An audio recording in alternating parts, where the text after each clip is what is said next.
بسم اللہ الرحمن الرحیم۔ محترم ناظرین السلام علیکم۔ آج کی ویڈیو میں ہم آپ کو رسول کریم صلی اللہ علیہ وآلہ وسلم کے عظیم معجزے واقعہ معراج کے بارے میں بتائیں گے۔ جب خاندان بنی ہاشم شیب ابی طالب سے نکل کر اپنے محلے میں واپس آ گیا تو اس کے فوراً بعد 2 صدمے متواتر نبی کریم صلی اللہ علیہ وآلہ وسلم پر نازل ہوئے۔ پہلے حضرت ابو طالب اور پھر حضرت خدیجہ رضی اللہ تعالی عنہا کا اس دنیا سے رخصت ہونا۔ ایک ہی سال میں 2 محسنان اسلام کا دنیا سے چلے جانا رسول کریم صلی اللہ علیہ وآلہ وسلم کے لیے انتہائی غم کا باعث تھا۔ اسی لیے آپ نے اس سال کو عام الحزن یعنی غم کا سال قرار دیا۔ اسی دوران تاریخ اسلام کا ایک اہم ترین واقعہ پیش آیا جسے واقعہ معراج کہتے ہیں۔ عربی میں اسے واقعہ اسرا بھی کہتے ہیں۔ اسرا کے معنی ہے لے جانا، عروج کے معنی ہے اوپر جانا، اور معراج کے معنی ہے وہ وسیلہ جس کے ذریعے سے انسان بلندی پر جاتا ہے۔ اسی لحاظ سے سیڑھی کو بھی معراج کہا جاتا ہے۔ اس سے پہلے کہ ہم اس واقعہ کی تفصیل میں جائیں، اس پر پائے جانے والے چند اختلافات کو واضح کرتے چلیں۔ اس میں ایک اختلاف تو یہ ہے کہ کیا واقعہ اسرا اور واقعہ معراج ایک ہی مرتبہ پیش آیا یا یہ 2 الگ الگ واقعات ہیں۔ اس کے بارے میں 2 روایتیں ملتی ہیں۔ کچھ علماء کہتے ہیں کہ ایک دفعہ یہ واقعہ پیش آیا تھا کہ پیغمبر اسلام کو مکے سے بیت المقدس لے جایا گیا، وہ الگ واقعہ ہے، اور ایک مرتبہ پیغمبر اسلام کو مکے سے آسمانوں پر لے جایا گیا، وہ الگ واقعہ ہے۔ لیکن کچھ علماء کا خیال ہے کہ نہیں، ایک ہی رات میں یہ دونوں واقعات پیش آئے کہ پہلے پیغمبر اسلام کو مکہ سے بیت المقدس لے جایا گیا جو اسرا ہے، اور اس کے بعد بیت المقدس سے آسمانوں کی جانب لے جایا گیا جو معراج ہے۔ دوسرا مسئلہ اس میں یہ آتا ہے کہ معراج جسمانی تھی یا روحانی تھی۔ زیادہ تر علماء کا یہ کہنا ہے کہ یہ معراج جسمانی تھی۔ اس بارے میں امام رضا علیہ السلام کا ایک فرمان ہے کہ جس نے معراج جسمانی کا انکار کیا اس نے پیغمبر اسلام کا انکار کیا۔ اور سید ابو الاعلیٰ مودودی المعروف مولانا مودودی بھی لکھتے ہیں کہ رسول کریم صلی اللہ علیہ وآلہ وسلم کے معراج جسمانی کو ماننا پڑے گا، کیونکہ معراج روحانی کا کوئی جواز نہیں بنتا۔ وہ لکھتے ہیں کہ جو لوگ پیغمبر اسلام کی معراج کو روحانی سمجھتے ہیں ان کے پاس 2 ہی بڑی دلیلیں ہیں۔ پہلی دلیل تو 3 حدیثیں ہیں، جن میں سے ایک حدیث حضرت عائشہ رضی اللہ تعالی عنہا کی ہے، اور اس میں ان کا جملہ یہ ہے کہ پیغمبر اسلام کا جسم معراج پہ نہیں گیا کیونکہ ساری رات پیغمبر اسلام کا جسم میرے ساتھ بستر پر موجود رہا۔ اس کا جواب تو یہ ہے کہ یہ حدیث ظاہری اعتبار سے بالکل غلط ہے، کیونکہ واقع معراج اس وقت پیش آیا جب پیغمبر اسلام اور حضرت عائشہ کی شادی نہیں ہوئی تھی۔ اسی لیے یہ کہنا کہ ساری رات میں پیغمبر اسلام کے جسم کو بستر پہ محسوس کرتی رہی، یہ جملہ ہی بتا رہا ہے کہ کسی نے یہ تہمت لگائی ہے، کسی نے ایسے ہی حضرت عائشہ رضی اللہ تعالی عنہا سے اس کو منسوب کر دیا ہے، ورنہ انہوں نے کوئی ایسی بات بیان نہیں کی۔ اور یہی وجہ ہے کہ اس کے جو راویوں کا سلسلہ ہے وہ بھی کٹا ہوا ہے۔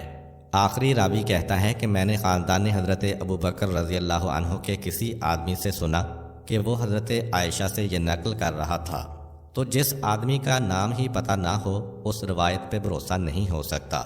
دوسری روایت حضرت امیر معاویہ کی ہے، اور یہ بالکل طے شدہ بات ہے کہ جب یہ واقعہ پیش آیا اس وقت وہ مسلمان نہیں ہوئے تھے۔ اور تیسری روایت حسن بصری کی ہے۔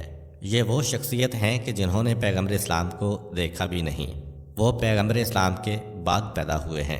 تو جس نے پیغمبر اسلام کا زمانہ نہیں پایا اس کا یہ کہہ دینا کہ معراج کے دن پیغمبر اسلام کا جسم تشریف نہیں لے گیا تھا، یہ بالکل غلط ہے۔ تو یہ تینوں روایتیں مولانا مودودی کے الفاظ میں رد ہو گئیں۔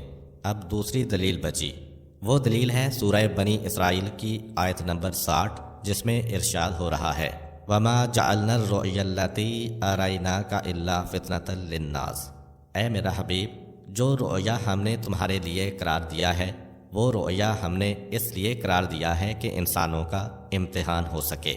رؤیا عربی میں خواب کو بھی کہتے ہیں۔ تو جو جسمانی معراج کے منکر ہیں وہ کہتے ہیں کہ دیکھیے قرآن خود کہہ رہا ہے کہ یہ ایک خواب تھا، تو ہم اور آپ بولنے والے کون ہیں؟ مولانا مودودی اس کے جواب میں لکھتے ہیں کہ پہلی بات تو یہی غلط ہے کہ رویا کے معنی خواب ہیں۔ رویا کے دو معنی ہیں، ایک خواب اور ایک رویت یعنی آنکھوں سے دیکھنا۔ تو یہ کہنا ہی غلط ہے کہ اس میں لفظ خواب آیا ہے۔ اور دوسری بات یہ کہ اللہ تعالیٰ کہہ رہا ہے کہ ہم نے اس واقعے کو ایک آزمائش قرار دیا ہے۔ خواب تو کبھی آزمائش نہیں ہوتا۔ خواب کے عالم میں آپ جو کچھ بھی دیکھ لیں اس میں کیا آزمائش ہو سکتی ہے دوسروں کے لیے؟ آپ جو بھی خواب بیان کریں کوئی شخص نہیں کہے گا کہ آپ جھوٹ بول رہے ہیں، یہ خواب تو ہو ہی نہیں سکتا۔ خواب میں اگر ہم بھی 7 آسمانوں کی سیر کر لیں تو اس میں کسی کو کیا اعتراض ہو سکتا ہے؟ فتنہ یا آزمائش اسی وقت ہوگی جب پیغمبر اسلام صلی اللہ علیہ وآلہ وسلم یہ دعویٰ کریں کہ میں خود یہ سارے واقعات دیکھ کے آیا ہوں۔ تب تو امتحان ہو سکتا ہے کہ کچھ لوگ مانیں گے اور کچھ لوگ نہیں مانیں گے۔ لیکن پیغمبر اسلام اگر سب کچھ خواب کی بات بیان کریں کہ ہم نے خواب میں یہ سب دیکھا ہے تو کس کو پیغمبر پر اعتراض ہوگا؟ ہمارے اور آپ کے محاورے میں بھی یہ بات شامل ہے کہ اگر آپ لوگوں کے سامنے کوئی عجیب بات بتائیں تو لوگ کہتے ہیں کہ ارے چھوڑیے، آپ کوئی خواب دیکھ رہے ہوں گے۔ اس کا مطلب یہ ہے کہ خواب میں آپ سب کچھ دیکھ سکتے ہیں۔ تو بقول مولانا مودودی قرآن کی یہی آیت جسے وہ لوگ پیش کرتے ہیں جو معراج کی روحانیت کے قائل ہیں، جسمانیت کا انکار کرتے ہیں، یہی آیت ان کے خلاف جا رہی ہے کہ اس واقعے کو آزمائش بنایا گیا ہے۔ آزمائش یعنی یہ دیکھنا کہ کون لوگ مانتے ہیں، کون انکار کرتے ہیں۔ اور آخر میں ہم حضرت بہلول دانا کا ایک واقعہ بیان کرتے ہیں جو جسمانی معراج کی تائید کرتا ہے۔ قرآن نے جب واقعہ معراج کو بیان کیا تو کہا سبحان الذی اسری بعبدہ، پاک ہے وہ ذات جو اپنے بندے کو لے گئی۔ اب عبد نہ خالی جسم کو کہا جا سکتا ہے اور نہ خالی روح کو۔ عبد تب ہی بنے گا جب جسم اور روح دونوں ملے ہوئے ہوں۔ ہارون الرشید عباسی کے زمانے میں علماء اسلام میں یہ اختلاف بڑھ گیا کہ پیغمبر اسلام صلی اللہ علیہ وآلہ وسلم کی معراج جسمانی تھی یا روحانی تھی۔ تو علماء نے بحث کے بعد یہ فتویٰ دے دیا کہ معراج روحانی تھی۔ چند دنوں کے بعد ایک دن کسی مقام پہ لوگ جمع ہوئے، بہلول دانا بھی وہاں موجود تھے۔ لوگوں نے خواہش ظاہر کی کہ آج آپ نماز جماعت پڑھائیے۔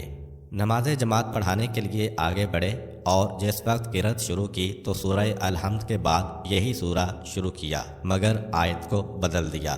سبحان الذی اسری فی المنام لیلا، پاک ہے وہ پروردگار جو خواب کے عالم میں اپنے بندے کو لے گیا۔ تو سارا مجمع ایک دفعہ چونک اٹھا اور حیران ہو کے کہا کہ قرآن نے تو لفظ عبد استعمال کیا تھا، آپ یہ لفظ خواب کیوں لے کے آ گئے ہیں؟ تو کہا کہ اگر قرآن نے لفظ عبد استعمال کیا تھا اور میں نے اس کو اس لیے بدلا کہ تم سب کا فتویٰ ہی یہی ہے، چنانچہ اس کو بدلنا چاہیے۔ لوگ حیران ہو کے پوچھتے ہیں کہ ہمارا کون سا فتویٰ؟ تو کہا کہ آج سے چند دن پہلے ہارون کے دربار میں تم ہی لوگ تو کہہ رہے تھے کہ معراج فقط خواب کے عالم میں ہوئی ہے، جسم نہیں گیا۔ اب جسم نہیں گیا تو قرآن نے عبد کا لفظ استعمال کیا ہے، تو یہ غلطی ہو گئی ہے اللہ تعالیٰ سے، معاذ اللہ۔ ہمیں چاہیے کہ ہم اس غلطی کی بھی اصلاح کریں، اس لیے اس لفظ کو میں نے بدلا ہے۔ تو بہرحال یہ اتنا واضح جواب ہے کہ اس کے بعد کسی بحث کی گنجائش نہیں ہے۔ ہاں ایک اعتراض اس پر اور ہوتا ہے، اس لیے روحانیت کی بات آتی ہے کہ اگر پیغمبر اسلام جسم کے ساتھ گئے ہیں تو یہ جو کہا جاتا ہے کہ پیغمبر اسلام گئے اور آئے، اتنی دیر میں وہ جو دروازے کی کنڈی ہے، کنڈی ہلتی رہی اور سفر مکمل ہو گیا۔ پیغمبر اسلام جس بستر سے تشریف لے گئے وہ بستر ابھی گرم تھا، اس کی گرمی ختم نہیں ہوئی تھی کہ پیغمبر اسلام واپس آ گئے۔ ایک شخص نے وضو کی نیت سے لوٹے میں پانی نکالا اور وہ پانی کی دھار ابھی ختم نہیں ہوئی تھی کہ پیغمبر اسلام واپس آ گئے۔ اتنی جلدی جا کے واپس آنا تو خواب میں ممکن ہے، جسم کے ساتھ ممکن نہیں ہے۔ ہو سکتا ہے کسی زمانے میں یہ اعتراض معقول ہو، مگر آئنسٹائن کی ٹائم اینڈ اسپیس تھیوری کے بعد تو یہ مسئلہ بھی ختم ہو گیا، اور اب سائنس نے ثابت کر دیا کہ یہ کوئی بڑا مسئلہ نہیں ہے۔ قصص الانبیاء میں یہ درج ہے کہ جب پیغمبر اسلام صلی اللہ علیہ وآلہ وسلم مدینہ تشریف لے گئے اور وہاں پر یہ معراج کے واقعے کی بات ہوئی تو ایک یہودی کے کان تک یہ بات پہنچی، تو اس نے مذاق اڑایا کہ مسلمان بھی کتنے بے وقوف ہیں، ایسے آدمی کو اپنا پیغمبر مانتے ہیں جو خلاف عقل بات کر رہا ہے کہ رات ابھی بستر گرم تھا اور میں 7 آسمانوں کو دیکھ کے آ گیا۔ یہ بات پیغمبر اسلام صلی اللہ علیہ وآلہ وسلم کے کان تک بھی پہنچ گئی، لیکن پیغمبر اسلام خاموش رہے۔ اگلے ہی دن وہ یہودی مدینے کے باہر جو باغات، چشمے اور جھیلیں ہیں وہاں جاتا ہے اور ایک بڑی مچھلی پکڑ کے لاتا ہے، لا کے اپنی بیوی کو دی۔ مچھلی اس وقت تک ابھی تڑپ رہی تھی۔ اس نے بیوی سے کہا کہ جلدی جلدی مچھلی صاف کر کے پکاؤ، میں ابھی نہا کے واپس آتا ہوں، اور یہ کہہ کے چلا اور اس نے جھیل میں غوطہ لگایا۔ اب جب جھیل سے غوطہ لگا کے نکلا تو یہ دیکھ کے حیران ہو گیا کہ نہ مدینہ ہے، نہ وہ جھیل ہے، اور نہ وہ علاقہ ہے۔ ایک دریا تو نظر آ رہا ہے مگر بالکل اجنبی کوئی مقام ہے، اور حیرت کی بات یہ ہے کہ میں مرد بھی نہیں ہوں بلکہ عورت بن چکا ہوں، صرف جھیل میں ایک غوطہ لگا کر نکلنے کے بعد۔ میں ابھی اسی حیرت میں ہوں کہ ایک آدمی آتا ہے اور کہتا ہے کہ چلو میرے ساتھ۔ حیران ہو کر پوچھا کہ تم کون ہو؟ تو وہ اس سے زیادہ حیران ہوا کہ تم میری بیوی ہو، اتنی جلدی اپنے شوہر کو بھول گئی؟ یہ کہہ کے زبردستی پکڑ کے لے چلا۔ خیر وہ پکڑ کے لے گیا اور 7 سال یہ اس کے ساتھ رہا۔ اس عرصے میں اس کے ہاں 4 بچے بھی پیدا ہو گئے۔ 7 سال کے بعد ایک مرتبہ پھر یہ اسی علاقے میں پھر آیا نہانے کے لیے۔ غوطہ لگاتا ہے اور غوطہ لگا کے اب جو نکلا تو کیا دیکھتا ہے کہ وہی شہر مدینہ ہے، وہی اس کی جھیل ہے، اور جھیل کے کنارے میرے ہی کپڑے پڑے ہیں۔ حیرت کے عالم میں ہے کہ 7 سال پہلے میں یہاں سے گیا تھا، کپڑے اب تک بوسیدہ بھی نہیں ہوئے ہیں، اس پاس کے علاقے میں کوئی تبدیلی بھی نہیں آئی۔ اس حیرت کے عالم میں کپڑے پہن کر چلا، وہ سارا راستہ وہی ہے۔ گھر میں داخل ہوا تو حیران ہو کے دیکھا کہ بیوی ناراض ہو رہی ہے۔ ابھی تھوڑی دیر پہلے خود کسی کی بیوی تھا، لیکن اب اس کی بیوی ناراض ہو رہی ہے اور کہہ رہی ہے کہ میرے سپرد مچھلی کر کے گئے تھے کہ میں اسے تیار کروں، اور تم خود کہاں رہ گئے تھے؟ اور حیرت کی بات یہ ہے کہ مچھلی اب تک تڑپ رہی ہے۔ وہ جو مچھلی کا تڑپنا تھا وہ ابھی تک ختم نہیں ہوا تھا۔ اتنی دیر میں یہ نہا کے آ بھی گیا اور یہ 7 سال گزر گئے۔ تو واقعہ معراج کی ایسی دلیلیں بھی پروردگار نے پیش کیں۔ ان اختلافات کے علاوہ جو ہم نے بیان کیے، 3 اختلافات اور ہیں۔ پہلا اختلاف یہ کہ واقعہ کب اور کس تاریخ کو پیش آیا۔ زیادہ معتبر ہے 27 رجب اعلان رسالت کے 10 سال بعد، مگر اس میں اور بہت ساری روایتیں ہیں۔ 17 رمضان کی روایت بھی ہے، شوال کی روایت بھی ہے، 21 رمضان کی روایت بھی ہے، ربیع الاول کی روایت بھی ہے، اور رجب کے شروع کی روایت بھی ہے۔ 17 رمضان، شوال، 21 رمضان، ربیع الاول اور رجب کے شروع کی روایات بھی موجود ہیں۔ کس سال یہ واقعہ پیش آیا، اس میں بھی بہت اختلاف ہے۔ بعض علماء کہتے ہیں کہ یہ واقعہ ہجرت کے بعد پیش آیا، بعض کہتے ہیں کہ ہجرت سے پہلے پیش آیا، کچھ کہتے ہیں ہجرت سے 6 مہینے پہلے، کچھ کہتے ہیں 8 مہینے پہلے، کچھ کہتے ہیں 14 مہینے پہلے، کچھ کہتے ہیں 20 مہینے پہلے، کچھ کہتے ہیں 3 سال پہلے، کچھ کہتے ہیں 11 سال پہلے پیش آیا۔ پھر یہ کہ یہ واقعہ شروع کہاں سے ہوا، اس میں بھی 5 روایتیں ہیں۔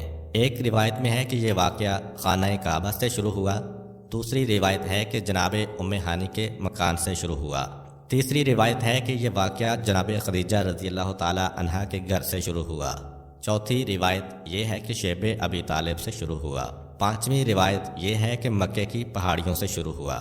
اور پھر ایک اختلاف یہ بھی ہے کہ ایک مرتبہ یہ واقعہ پیش آیا یا کئی مرتبہ۔ بعض علماء کہتے ہیں کہ 2 مرتبہ یہ واقعہ پیش آیا، اعلان نبوت کے 2 سال بعد اور ہجرت کے 2 سال بعد۔ یہ سفر شروع کہاں سے ہوا، اس کے بارے میں جو 5 نظریے ہیں، یہ 5 نظریے اصل میں 2 ہی نظریے بن جاتے ہیں، کیونکہ حضرت خدیجہ رضی اللہ تعالی عنہ کا مکان، شیب ابی طالب اور مکہ کی پہاڑیاں کچھ اتنے قریب قریب ہیں کہ اگر جناب خدیجہ کے مکان سے بھی پیغمبر اسلام گئے ہوں تو یہ کہا جا سکتا ہے کہ مکے کی پہاڑیوں سے گئے ہیں یا شیب ابی طالب سے گئے ہیں۔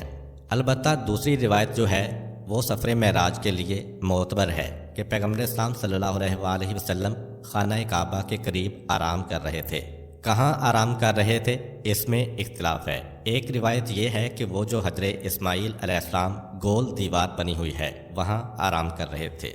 دوسری روایت ہے کہ حضرت ام ہانی کے مکان میں۔ حضرت ام ہانی حضرت علی کرم اللہ وجہہ کی بڑی بہن اور حضرت ابو طالب کی بیٹی ہیں۔